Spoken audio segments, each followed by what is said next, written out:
Boa noite. Eu sou o professor Luiz Fernando Ormeio e, em nome do IAG, que é a Escola de Negócios da PUC-Rio, cumprimento vocês que nos honram com a presença. O webinar Como Feras de Mercado Criam Cases de Sucesso é um oferecimento do curso Produtos Digitais, Gestão, Concepção e Construção, concebido e conduzido pelo IAG PUC-Rio. Reunimos hoje 3 profissionais reconhecidamente feras de mercado com larga e bem-sucedida experiência em produtos digitais.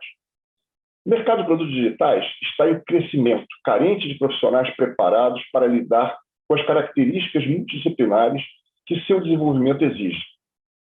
Além disso, o mundo está surpreso com as oportunidades que descortinam com o emprego de tecnologias de inteligência artificial. O surgimento do ChatGPT começa a trazer a consciência para uma grande transformação que se inicia com impactos da inteligência artificial sobre profissões e sobre empresas, e começam a ser avaliados. Esse vai ser um tema que exploraremos ao longo da nossa conversa. Vamos iniciar propondo um tema para o professor Marcelo Póvoa, nosso primeiro painelista. O professor Marcelo é Managing Partner da MPP Solutions, focado em produtos digitais, tendo como cliente Globo, Ipiranga, Claro, Bradesco, Oi, Coca-Cola, entre outras empresas grandes. E foi diretor também da Globo.com. Professor Marcelo, vou propor uma pergunta complexa. Todos os segmentos de negócio, de alguma forma, estão se digitalizando. Consequentemente, esse mercado tem procurado avidamente por profissionais com o que se tem chamado de inteligência digital. A gente vê que iniciativas digitais têm elevado a taxa de fracasso. Isso tem alguma relação com a capacitação das empresas em inteligência digital? Boa noite a todos. É um prazer estar aqui com vocês hoje, com o professor Luiz, professor Abel e professor Franco. A gente está realmente, como o professor Luiz acaba de mencionar, entrando num mundo em qual as habilidades estão se transformando, as habilidades necessárias para se performar no mercado digital. E para tentar retratar isso para vocês de uma forma assim bem cartesiana, com a nossa experiência de mercado, vamos imaginar que você teve uma ideia, né? Pode ser dentro da sua empresa ou do seu startup. Isso pode ser um processo, pode ser um modelo de gestão, um modelo de negócio, pode ser uma patente, uma tecnologia, pode ser um design, mas é uma ideia inovadora. E aí você quer transformar aquilo, né, em algo operacional, algo que realmente acontece como negócio, seja dentro da corporação ou seja como um startup. Só que a gente sabe que esse caminho não é linear tal qual ele parece. Ele é cheio de desafios, percalços, obstáculos, por vários motivos, né? É fácil se perder ao longo desse caminho, mesmo que a ideia inicial seja muito, muito, muito, muito boa, tá? E vamos ver isso sobre 2 prismas, sobre 2 lentes. Primeiro, nas empresas estabelecidas, as corporações, que existem há décadas, o mercado tem chamado de incumbentes, e que até existiam antes do fenômeno digital. E depois vamos ver com os startups, que são as empresas novas que estão surgindo no mercado. As empresas estabelecidas em qualquer segmento materializam hoje seus negócios em plataformas, em produtos digitais. Não há segmento, seja finanças, mídia, varejo, telecom, saúde, automotivo, o que você quiser, que seja poupado de uma digitalização de seu negócio do século XXI. E quando isso acontece, nesses 4 casos aí na frente de vocês, finanças, mídia, varejo, combustível e telecom, todo o ciclo de compras com o consumidor final está dentro de um produto digital. A pré-venda, a venda, até o pós-venda e o relacionamento. São, na verdade, 4 casos aí, B2C, né? Mas casos B2B também se aplicariam nessa mesma situação. Então, o negócio está completamente integrado ao produto digital. O que mostra que há uma necessidade de inovação, de ciclos ágeis, mesmo dentro de corporações que têm processos, às vezes, delineados há décadas, que têm que agora aprender a se mover rápido. E uma das demonstrações de que isso está acontecendo é o CVC, que é o Corporate Venture Capital, que é o capital de risco dentro das empresas, que serve exatamente para propulsionar novos modelos de negócio, novas iniciativas dentro da empresa, ou simplesmente expandir, evoluir modelos atuais. A gente vê que isso está numa crescente. Nítida, uma barriguinha ali em 2020, mas isso é a epidemia, mas as empresas estão apostando no seu próprio futuro, estão arriscando com capital de risco de CVC. A notícia nem tão boa, né? Até agora só falamos de boas notícias, é que se a gente olhar essa pesquisa da BCG, do Boston Consulting Group, com quase 900 empresas, a gente vê que aproximadamente 2/3, metade das iniciativas de transformação digital não funcionam dentro de corporações e empresas estabelecidas. Ou se perdem ao longo do caminho, ou são um fracasso, um derrame brutal de recursos e caixa, e apenas 1/3 realmente acontece. A gente, naturalmente, só sabe o que vai para a assessoria de imprensa, né? Só sabe o que dá certo. Os aplicativos, as iniciativas que param no meio do caminho por algum motivo, não vão para conhecimento do público. Ou seja, a taxa de fracasso de iniciativas digitais dentro das corporações e empresas, dos incumbentes, ela é, infelizmente, significativamente alta, como essa pesquisa demonstra.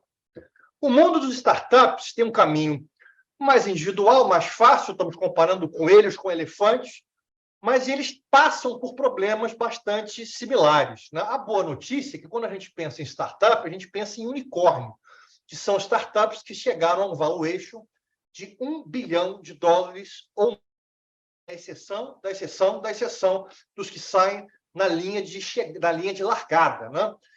De você começar o negócio do delta zero. Esse gráfico que mostra o Vale do Silício, se você olhar da esquerda para a direita, você vai notar que a densidade de unicórnios, cada pequeno logotipo desse é um unicórnio, ela está aumentando. Ou seja, o mercado no Vale do Silício, o VC, o Venture Capital do Vale do Silício, está apostando cada vez mais em novas oportunidades de disrupções, né? Disrupturas de segmentos pré-existentes, que vão potencialmente, como esses aqui, virar unicórnios, com suas valorizações acontecendo muito, muito rápido, às vezes em meses, às vezes em 1 ano, 2 anos.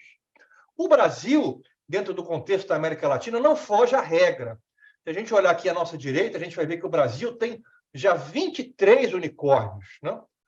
Muitos conhecidos da gente, iFood, 99, Vitex, Loft, Log, Créditas, etc, etc, etc. Nubank, né? E muitos vindo por aí potencialmente à frente, mostrando que o nosso ecossistema ele é bastante rico, apesar das nossas dificuldades macroeconômicas. Então, só boa notícia aqui. Qual é a notícia não tão boa? A taxa de mortalidade dos startups que saem lá da largada até os que têm sucesso, tá? Não estou falando nem dos unicórnios, que conseguem se transformar no negócio com receita e consumidores, é de mais de 90%. Essa mortalidade de mais de 90% vale no Vale do Silício, em São Paulo, Rio de Janeiro, Brasília, em Nova York, não é uma exclusividade de nosso mercado. Então, perdão do meu francês, mas isso é um banho de sangue, né? O que acontece com os startups que saem da largada é que a maioria esmagadora morre ao longo do caminho. Então, a taxa de... assim como as corporações incumbentes, como a gente viu anteriormente, é muito alta também no mundo, no ecossistema de startups, tanto brasileiro como internacional. E por que isso acontece? Por que a taxa de fracasso é tão significativamente alta dentre as iniciativas digitais, tanto nas corporações incumbentes, como no mundo dos startups? Bem, muitas causas, desde variáveis macroeconômicas, a briga de sócio, a cultura organizacional. Mas, certamente, uma das principais, se não a principal, é algo que o mercado tem chamado de inteligência digital. Essa pesquisa da Escola de Negócios do MIT, que é a Sloan, com quase 2.000 empresas, mostra que mesmo em C-level, né, CTO, CEO, COO, CFOs, né, o percentual de inteligência digital é baixo em empresas internacionais. Isso, naturalmente, dificulta esse caminho de sucesso para a iniciativa digital acontecer de forma efetiva. O Michael Dell, que todo mundo conhece, o fundador dos computadores Dell, tem essa frase, essa máxima que eu gosto muito, que as ideias são uma commodity. A execução delas não é. Como a gente viu aquela lâmpadazinha, não basta ter uma boa ideia. Você tem que executá-la corretamente. O que me leva a dizer que a execução é fator mais crítico do que a ideia. Aí você pergunta, Marcelo, mas eu tenho que ter uma ideia genial, eu tenho que ter uma ideia interessante, uma ideia criativa, isso não é importante? É claro que é importante. E, na verdade, é fundamental. Porém, é a execução que vai determinar se aquela ideia boa vai sobreviver ou vai simplesmente morrer ao longo do caminho. O que nós aprendemos, que fazemos produtos digitais aí, eu há mais de 20 anos, o professor Abel também há muitos e muitos anos, o Franco também, com grandes clientes aí nacionais e internacionais, é que a execução é, por definição, interdisciplinar. É uma interseção entre as áreas de business, de negócio, de criação, design e tecnologia. Esse ponto amarelo na interseção dos 3 círculos é onde está o produto digital conceitualmente ideal, onde ele tem a maior chance de ter sucesso ao ser lançado no mercado. O profissional ideal que o mercado procura, e isso vale, mais uma vez, para Vale do Silício, Nova York e Brasil, ele é o profissional que ele tem essa noção interdisciplinar. Ele pode vir de tecnologia por formação, mas ele sabe design e negócio. Ele pode vir da área de finanças e negócio, mas em criação, design e tecnologia. E assim vai. Tem que ter uma visão holística de todas as variáveis críticas de sucesso para que um produto digital alcance o retorno no investimento esperado. E esse profissional, ele é escasso. Ele não é fácil de recrutar, tanto nacional como internacionalmente. E quando você tem escassez, você tem valorização. Esse profissional vale muito no mercado brasileiro e no mercado internacional. Outro ponto importante que a gente vai falar um pouco mais à frente é que esse profissional, além dessas 3 áreas do conhecimento, tem agora um novo elemento nos próximos anos que ele vai ter que lidar, que é a inteligência artificial. Que ele vai ter que, ela vai ter que aprender a trabalhar em equipe, vai ter que aprender a analisar, a usar a seu favor e a entender que tarefas devem ser delegadas e que tarefas não devem ser delegadas. E nessa linha de entendimento dessas habilidades para lidar com essa interdisciplinaridade de negócio, design e tecnologia, e esse interrelacionamento com a inteligência artificial nesse contexto, o professor Abel vai falar um pouco para a gente do contexto disso no mercado e que habilidades são necessárias para que a gente entregue produtos digitais com esse nível de sofisticação e sucesso ao mercado. Obrigado, professor Marcelo, pela sua excelente apresentação, que nos trouxe bastante informações sobre esse ambiente de negócios e o que é o mercado de produtos digitais. Agora eu vou propor para o professor Abel uma outra questão. Sou Alberto, é o nosso próximo panelista. Ele é executivo há 25 anos em propaganda, atuando aqui no Brasil e na América Latina.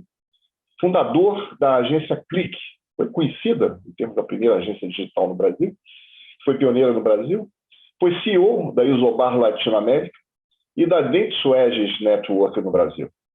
Professor Abel, também uma pergunta desafiadora. Um produto digital deve materializar o negócio de maneira a poder alcançar resultados e trazer retorno no investimento que foi feito nele. Que habilidades profissionais são, então, necessárias e essenciais para que o negócio seja, de fato, corretamente materializado em um produto digital, dando os resultados que a empresa deseja? Boa noite a todos. Professor Luiz Fernando, obrigado pela sua pergunta.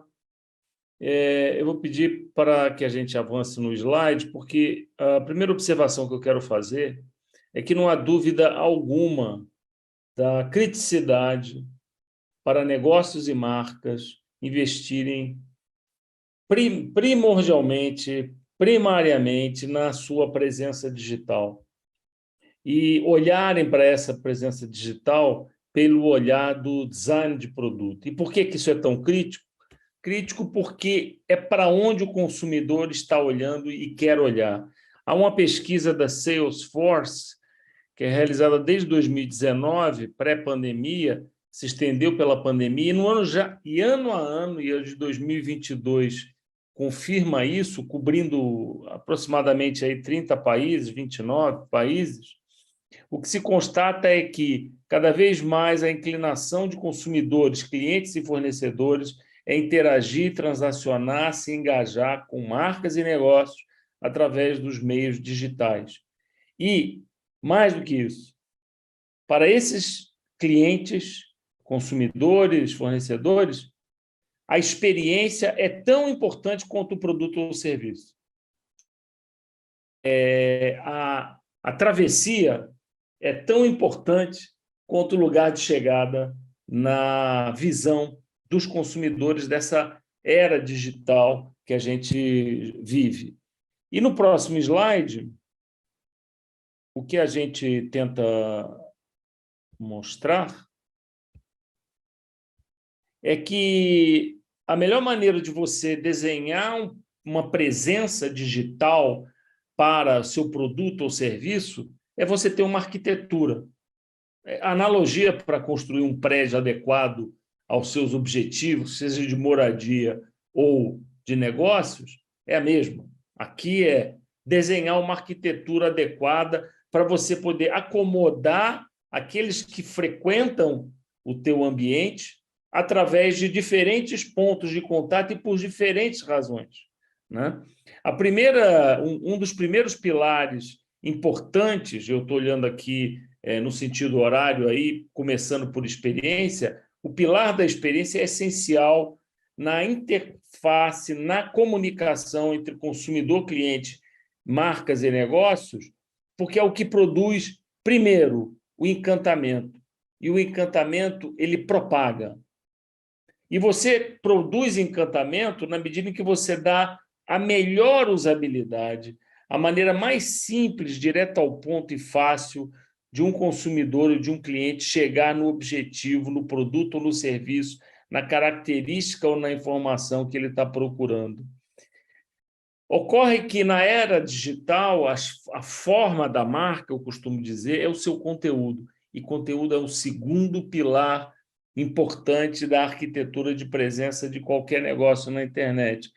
Porque o conteúdo serve porque ele é útil, se é, por exemplo, o manual de operação de uma máquina de lavar, ou porque ele efetivamente cria um laço entre o consumidor e a mensagem da marca. E se ele cria esse laço, ele faz o que a gente chama de um efeito de branding, que, da mesma maneira que o encantamento da experiência, também propaga. Olhando aqui para cima, para a mídia, a gente vai ver que esse também é um ponto, um pilar importante da presença de qualquer marca ou negócio. Por quê? Porque você precisa ser conhecido e você precisa atrair audiência para a sua plataforma, para o seu ambiente digital. E você faz isso investindo em mídia paga, você faz isso investindo em eventuais parcerias com outras marcas e negócios que tenham presença digital, ou você constrói, a partir da audiência que você recebe, uma audiência cativa, uma audiência própria, que frequenta o teu ambiente e, indo para o último ponto, com o qual ela pode transacionar. E transacionar significa você estabelecer um padrão de relacionamento de longo prazo ou você gerar receitas a partir do produto e serviço que você oferece em plataformas digitais. O que é importante, está no centro dessa imagem, é entender, primeiro, que cada vez mais a fronteira entre o que é produto e o que é serviço vem desaparecendo, tá certo? Carro é um bem, um produto físico, durável, mas ele é cada vez mais serviço, por exemplo. E, independente de qual seja a natureza do bem que você entrega, você precisa ter ferramentas que te permitam compreender a forma pela qual as pessoas interagem com tua presença, e você precisa de dados. E você precisa estar ciente de que inteligência artificial, eu reconecto o que o professor Luiz Fernando falou e o professor Marcelo falaram, é que é preciso estar atento para a integração de características, features e funcionalidades de inteligência artificial no centro da presença digital de uma marca. Esse é o percurso padrão, né? Essa é a arquitetura padrão. Se a gente vai para o próximo slide,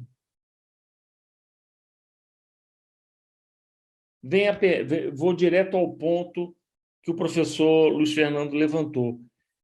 Para chegar lá, para poder efetivamente pensar de uma maneira contemporânea, avançada, em design de produtos e serviços, quais são as habilidades necessárias, né?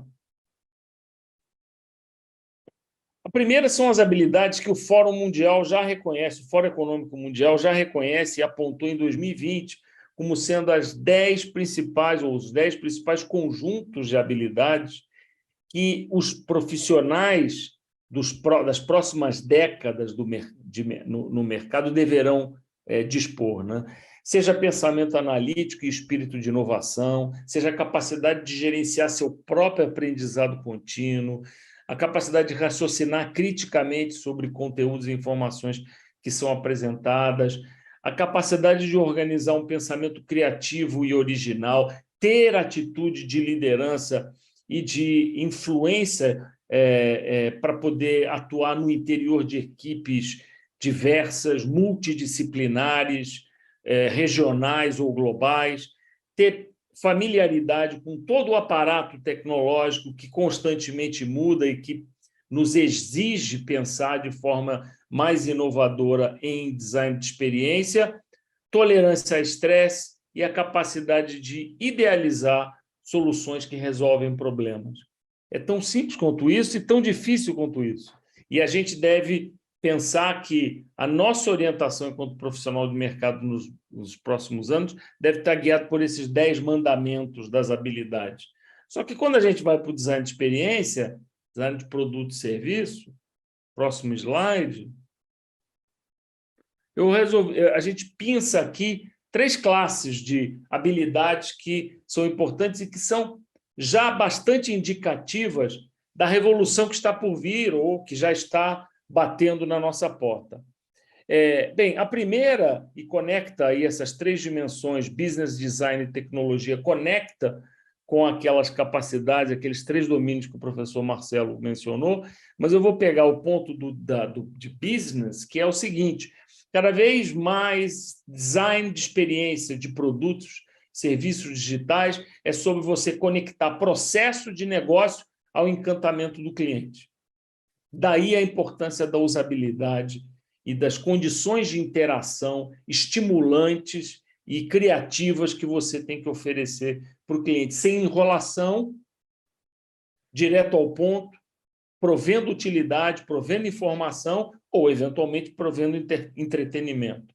Se a gente vai para o módulo do design, aqui tem um alerta importante para todos nós, que é: nós temos visto as ondas de transformação digital nos últimos 25, 30 anos, baseado num paradigma de design que é o design do clique, orientado ao clique, né? A distribuição adequada dos objetos na tela, as áreas sensíveis, as áreas indicativas de menu, toda essa modelagem do design que a gente conhece bem, ela segue importante, mas ela é um paradigma que se consolidou, que se firmou e que vai seguir conosco durante muito tempo, durante muitas décadas. Só que emerge uma outra, mais conversacional, que é o que eu estou chamando ali do design do prompt. Quando você usa o ChatGPT, e eventualmente os participantes aqui todos já tiveram essa oportunidade, se não tiveram, eu recomendo que usem. Quando você usa o ChatGPT, você entende claramente que aquilo ali é uma outra dinâmica de interface. Totalmente fluida, totalmente conversacional, em que ele fala de uma maneira tão natural com você que, eventualmente, você até pensa se do outro lado da tela não tem um humano, né? E só que vai mais longe o desafio do designer. O desafio do designer na época da inteligência, nessa onda de transformação da inteligência artificial, ele vai exigir da gente também uma capacidade de treinar os sistemas para interagir com os consumidores e aprender com os consumidores. Então, na minha visão, o designer, em alguns anos de agora, será como que um engenheiro de conhecimento que treina os sistemas para que eles, aprendendo padrões de comportamento, possam interagir de maneira mais criativa e customizada com seus consumidores finais, né? E, por fim, no capítulo da tecnologia, acho que vale fazer essa observação, que é o seguinte: cada vez mais pedirão de nós, designers de produtos e serviços, uma atitude que eu vou chamar aqui de renascentista. É como falar de Leonardo da Vinci. Leonardo da Vinci era engenheiro, era pintor, era poeta, era músico, era médico anatomista, ele era muitas coisas, né? Ou seja, essa capacidade de dialogar com diferentes disciplinas, que vai do software até a emoção humana, é algo que a gente deve cultivar, aperfeiçoar e fazer evoluir para que a gente possa se firmar como um profissional vencedor nessa nova era digital e da inteligência artificial. Vou passar a bola agora, passo adiante para o professor Franco, que vai aprofundar particularmente esse lado da tecnologia. Excelente abordagem, professor Abel. Muito obrigado.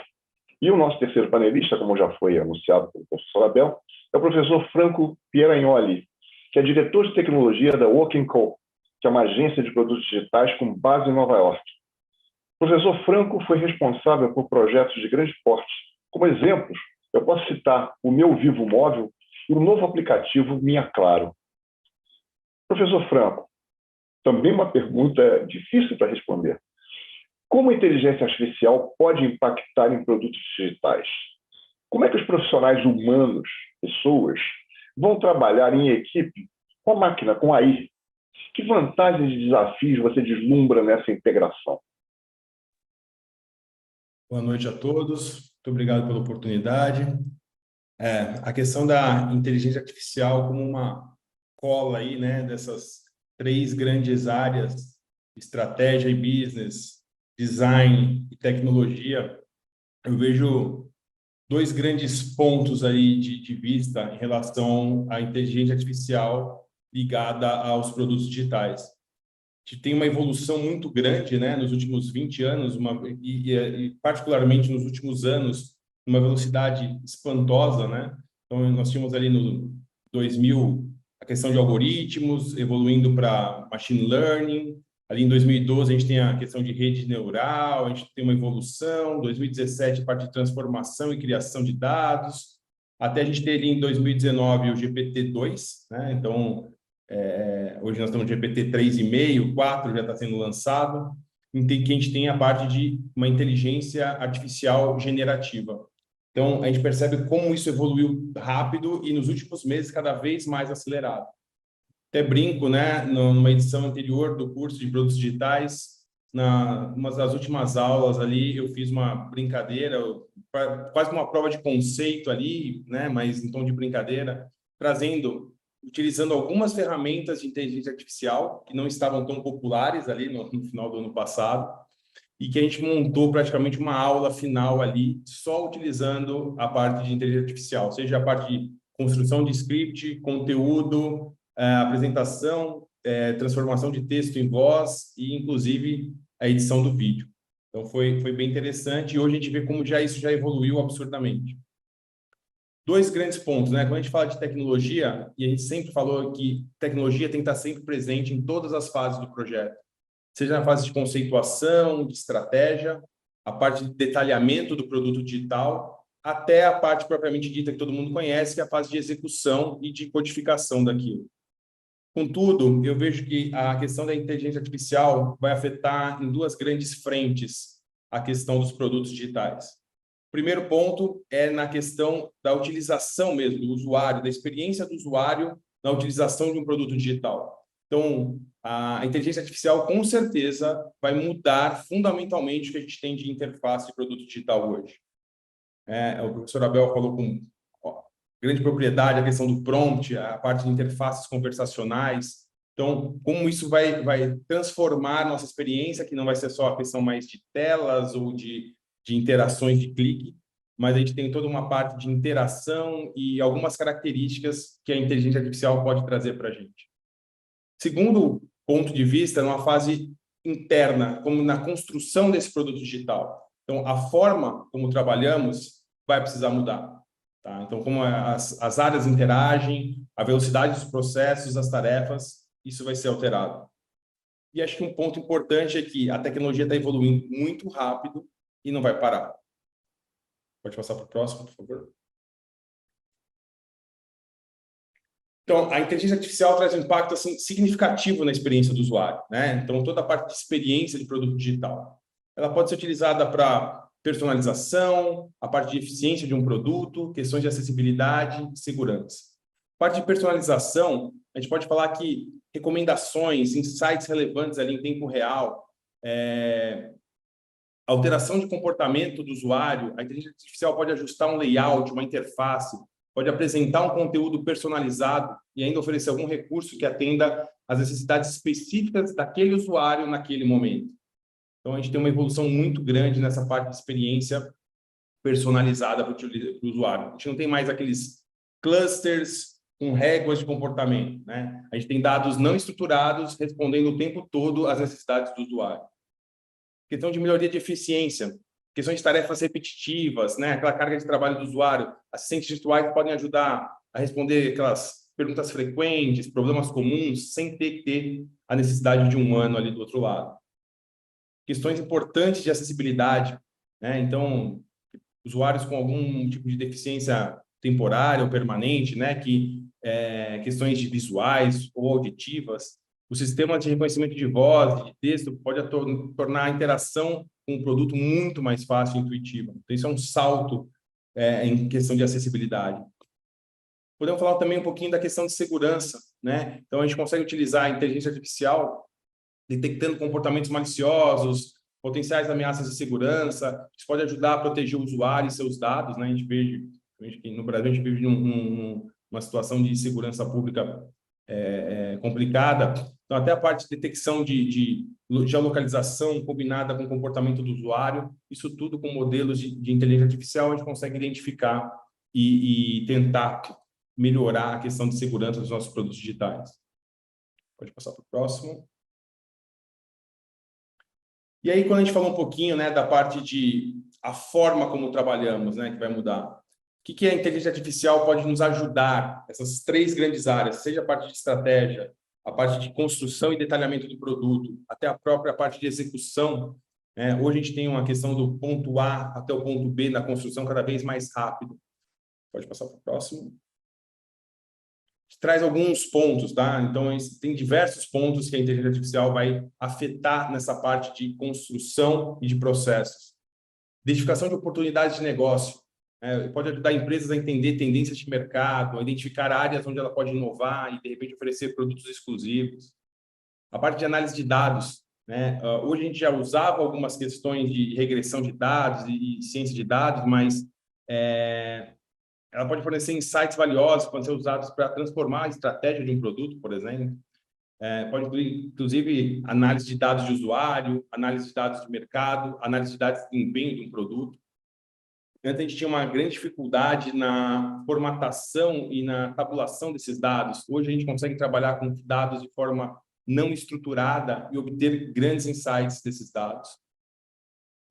A parte de desenvolvimento de produto, né? Então, hoje a gente consegue tanto acelerar o lançamento desse produto no mercado, então, tarefas talvez de detalhamento, de design, a gente pode utilizar ferramentas hoje ligadas à parte de desenho de telas, propriamente dito, para automatizar e acelerar a produção desse material.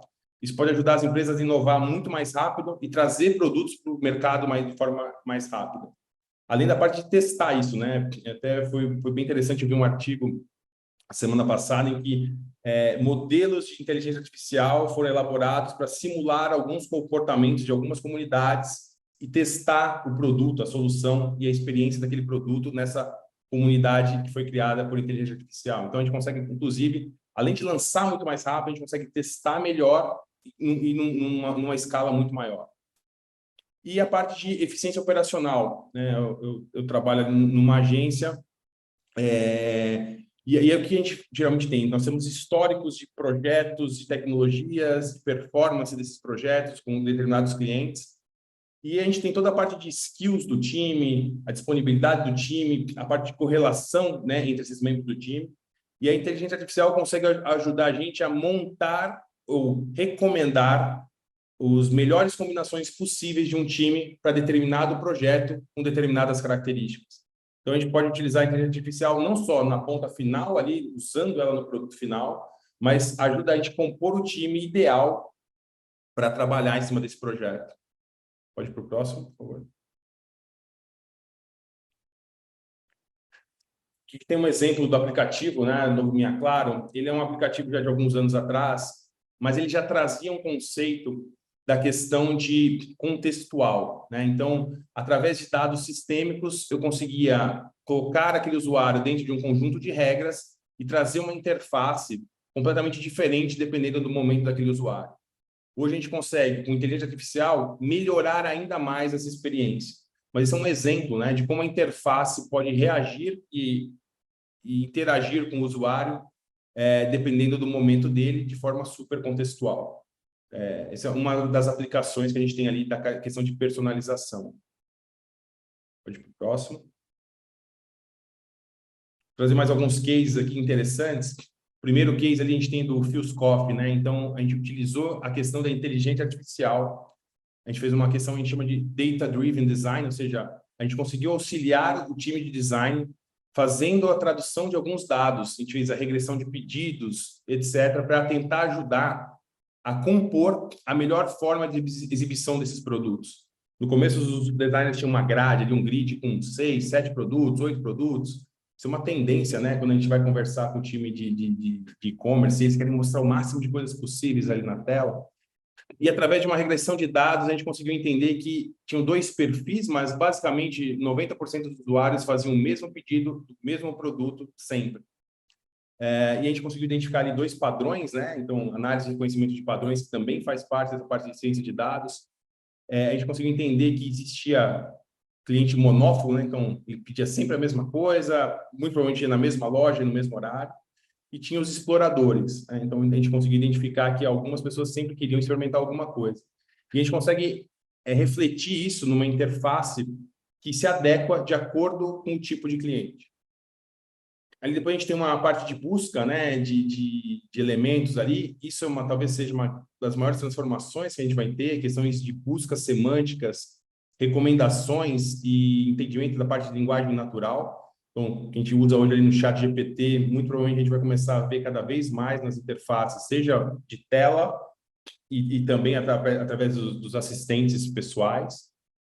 E o último case ali que a gente tem uma parte do GX, né, do Gatorade, um projeto super interessante, que também traz análise dos dados, de input de dados fisiológicos desse usuário, trazendo a parte de recomendações e também algumas questões preditivas, né? Então, eu conseguia ver o estado atual daquele atleta, consigo fazer recomendações de treino, recomendações de descanso e até a parte de suplementação, que era super importante.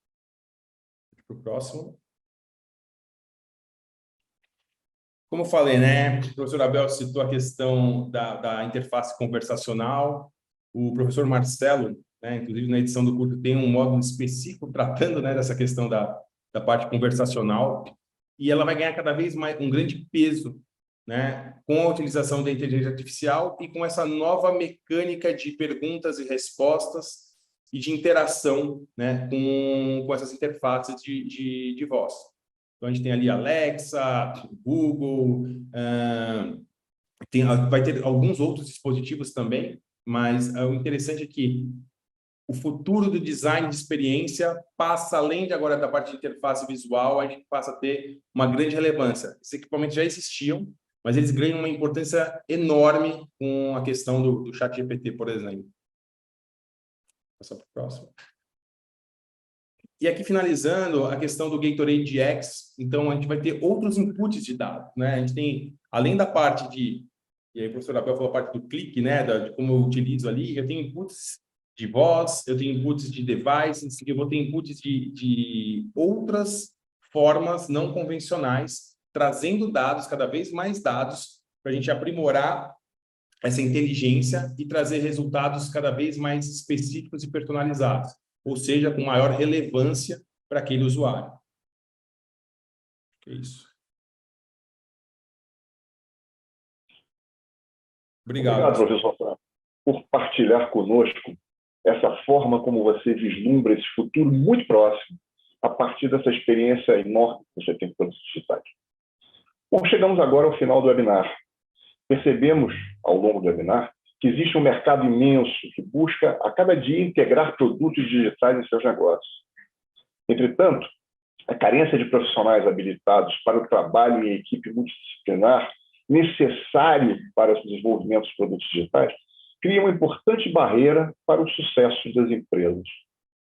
O reconhecimento dessas duas realidades, a oportunidade oferecida pelo tamanho crescente do mercado e a falta de profissionais de fato preparados, levou o IAG da PUC a criar um curso inovador, o curso Produtos Digitais, Gestão, Concepção e Construção, um sucesso reconhecido nas 5 turmas muito bem-sucedidas já formadas. Estamos agora, em maio, lançando a 6ª edição.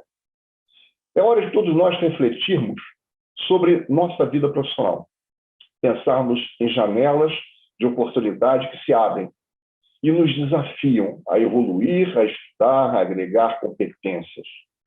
Tivemos a alegria de poder contribuir para a transformação pessoal de profissionais de diversas formações e diversas origens. Diretores de banco, CEO de empresa de soluções em inteligência artificial, designers e construtores de produtos digitais.